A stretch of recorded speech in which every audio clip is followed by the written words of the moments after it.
है। अगर ऐसा लग जाए, ऐसी मशीन लग जाए, ये दुकान बढ़ जाए, ये ऐसा हो जाए तो इसमें ज्यादा संपत्ति आएगी, ज्यादा संपत्ति आएगी, फिर इसकी फैक्ट्री खोल लेंगे, फिर ऐसा कर लेंगे। ये कल्पना। परसों हमने समोसा चटनी पाया था, अगर आज बने तो फिर बहुत स्वाद था, वैसे ही बनाओ।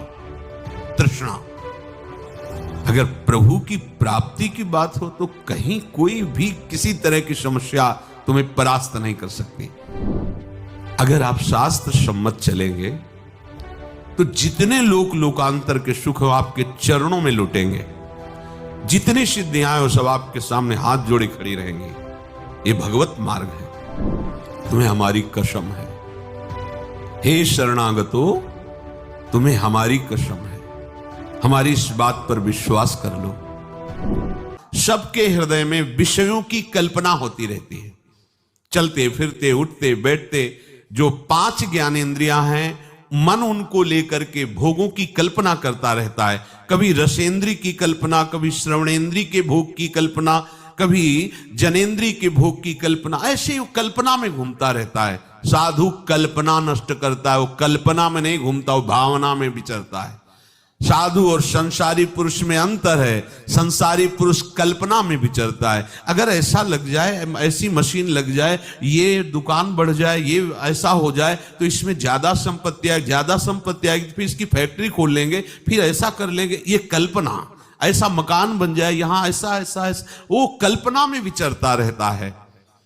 साधु भावना में विचरता है, कल्पना में नहीं। कल्पना होती है मायाकृत सृष्टि की, और भावना होती है शास्त्र सम्मानित जो सिद्धांत है उसके अनुसार आराध्य देव की। साधु भावोत्सवेन भजताम रस काम धेनुम। साधु भावना करता है, कल्पना नहीं करता। साधु कल्पना को मिटा देता है। देखो, कभी कल्पना तो नहीं होती तुम्हारे हृदय में, भावना होती कि कल्पना। यदि कल्पना तो अभी हृदय संसारिक है, मिटाओ उस कल्पना को भावना के द्वारा। भावोत्सवेन भजताम। कभी ऐसा होगा क्या, किसी लाडली लाल कृपा करके हमारे नेत्रों के सामने आएंगे और हमें पुकारेंगे और कहेंगे तू मेरा है, देख आज से मैं तुझे अपनी सेवा में रखती हूं। कभी ऐसा होगा? कभी श्री जी अपने गले की माला प्रसादी हमें दें, कभी श्री जी अपना पाया हुआ पान प्रसाद हमें देंगे। क्या कभी लाडली जू के गोरे चरणों को अपनी गोद में लेकर के धीरे धीरे उनमें महावर की रचना, क्या ऐसा सौभाग्य होगा? कभी ऐसा सौभाग्य होगा? मैं प्रीतम को प्यारी जू से मिलाने के लिए उत्साह युक्त करके जा रही हूं सेवा सामग्री पास है। क्या कभी ऐसा होगा? वृंदावन में हम प्रेम उन्मत्त होकर, शरीर की कोई शुद्ध नहीं, लाडली लाल के प्रेम में विवश होकर, क्या कभी ऐसा होगा? यह है भावना।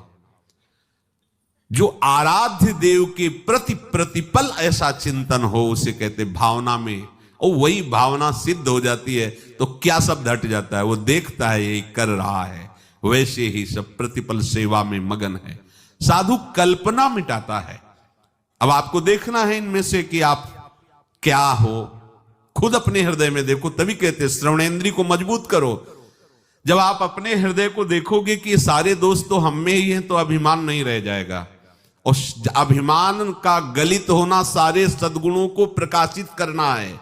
दैवी संपदा का बुलावा है, और अभिमान आ गया तो आई हुई दैवी संपदा भी अंतर ध्यान हो जाती है और आसुरी संपदा आ जाती है। साधु एक ही चीज मिटाता है, चाह। अगर चाह बनी हुई कुछ भी प्रभु के सिवा, तो ये साधुता का कलंक है।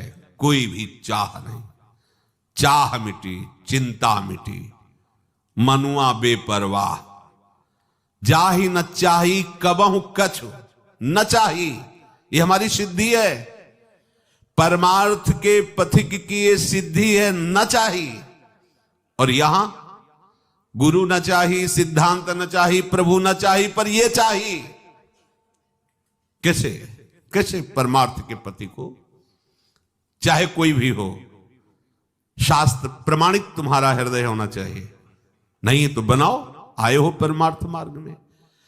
परमार्थ का पथिक चाह मिटाता है। चाह अगर कोई भी चाह प्रभु के सिवा है, परमार्थ के पथिक को आगे नहीं बढ़ने देगी। मान लीजिए बात, तृष्णा, भोगे हुए विषय को पुनः भोगने की इच्छा का नाम तृष्णा है। वो चाहे किसी भी इंद्री का विषय हो। परसों हमने समोसा चटनी पाया था, अगर आज बने तो फिर बहुत स्वाद था, वैसे ही बनाओ। तृष्णा, सुने हुए, देखे हुए, सूंघे हुए स्पर्श सुख, रसेंद्रीय सुख, कोई भी भोगे हुए विषय को पुनः भोगने की इच्छा का नाम तृष्णा है। सुनो इसे, मनन करो, इसे उतारो। जब तुम्हारे अंदर मांग हो तो देखो तृष्णा की मांग तो नहीं है ये। कभी भी जीवन में कभी भी जो भोगे हो उसके संस्कार हैं, अनंत जन्मों के संस्कार हैं। उन्हीं को भस्म करने के लिए तो परमार्थ के पथिक बने हो। जो दुर्वासना मम सदा परिकर्षयंती, उसी को भस्म करने के लिए तो साधना कर रहे हो। और काहे की? कभी भी ये तृप्त नहीं होती, चाहे जितना खा जाए कभी नहीं तृप्त होती। योग वासिष्ठ में बहुत इसका वर्णन है कि उपासक इस तृष्णा रूपी डाइन से बच जाए, ये कभी आघाती नहीं। भोगते रहो, भोगते रहो। एक ही भोग नहीं, जो भी भोग इंद्रियों के हैं उनको पुनः भोगने की इच्छा का नाम तृष्णा है। कलह, आपस में किसी भी तरह का बैर विरोध तभी होता है जब दूसरे से हमारी मांग होती है अनुकूलता की। ये कलह शब्द वहीं प्रकट होता है जब सामने वाले से मांग होती है अनुकूलता की, और जब हम अपने कर्तव्य का पालन करते हुए उसके अनुकूल के रहने की बात करेंगे तो कलह शब्द है ही नहीं। धर्म से हमारा क्या कर्तव्य सामने वाले के प्रति, इसका पालन करोगे, कभी कलह नहीं हो सकती। कलह तभी होती है जब सामने वाले से अपनी अनुकूलता की मांग होती है, तभी कलह प्रकट हो जाती है। चाहे वो कोई घर का हो, पड़ोसी हो, देश का हो, विदेशी हो, कोई भी हो, तभी कलह होगी जब सामने वाले से अपनी अनुकूलता की मांग होगी। यदि अपने धर्म से अपने कर्तव्य का पालन सामने वाले के प्रति करें तो कभी कलह नहीं हो सकता, कहीं भी कलह नहीं हो सकता। साधु कलह को नष्ट करता है, साधु कलह युक्त नहीं होता, कलह का नाश करता है। लक्ष्य क्या है? केवल रसेंद्री की तृप्ति के लिए, केवल पांच भौतिक शरीर के आराम सुख के लिए ये मार्ग नहीं है। ये मार्ग तो इसी बात के मिटाने के लिए है, इसी बात के मिटाने के लिए। पर समझ कहां आती? समझ है ही नहीं। अगर प्रभु की प्राप्ति की बात हो तो कहीं कोई भी किसी तरह की समस्या तुम्हें परास्त नहीं कर सकती। प्रभु सामने है ही नहीं, तुम्हारे लक्ष्य में ही नहीं है, तभी तुमको ये विषय अनुकूलता दिखाई देती है, तभी तुमको ये संसार सत्य लग रहा है। भूल मत करो, बहुत बड़ी भूल है। आशा भोगों की, जीने की, सुख की, मान की, प्रतिष्ठा की, साधु इसे नष्ट करता है, सजाता नहीं है। जब हमारी चाह ही नहीं है इस बात की तो इसके विपरीत मुझे कुछ मिले तो दुख भी नहीं होगा, क्योंकि हमारी इसकी चाह ही नहीं थी। अगर है भी तो इसे मिटाना है, ये आशा हृदय में नहीं रहनी चाहिए। ना तो जीने की, ना तो किसी भोग सुख की, ना तो मान प्रतिष्ठा की। आशा ही परमम दुखम, नैराश्यम परमम सुखम। इस मार्ग का उपासक आशा को नष्ट करके नैराश्य में बदल देता है। उदासीनति रही गुसाई। कहां समझ में आता है? क्या सुना है? कहां उदासीनता जगत के प्रति है?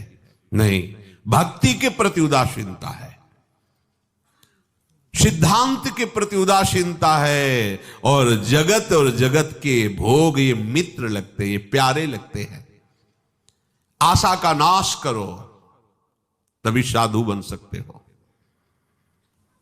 जिस मार्ग में आप चल रहे हैं बार बार नहीं मिलता, और यह मार्ग ऐसा नहीं है कि आप आराम से मुस्कुराते हुए चले जाओ।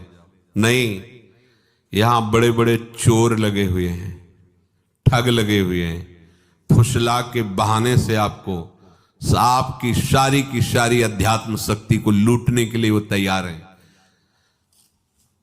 थोड़ी भी अपनी मान्यता और आग्रह आपको परमार्थ में नहीं चलने देगा। मान लो ये परमार्थ खिलवाड़ नहीं है, बहुत सुंदर खिलवाड़ है। दोनों बातें, जिसने मनमानी आचरण छोड़ दिया, गुरु वचनों पर चलने लगा, उसके लिए खिलवाड़ है परम पद। और जो मनमानी चलता है वो कभी भी इस पर्वत को लांघ नहीं सकता।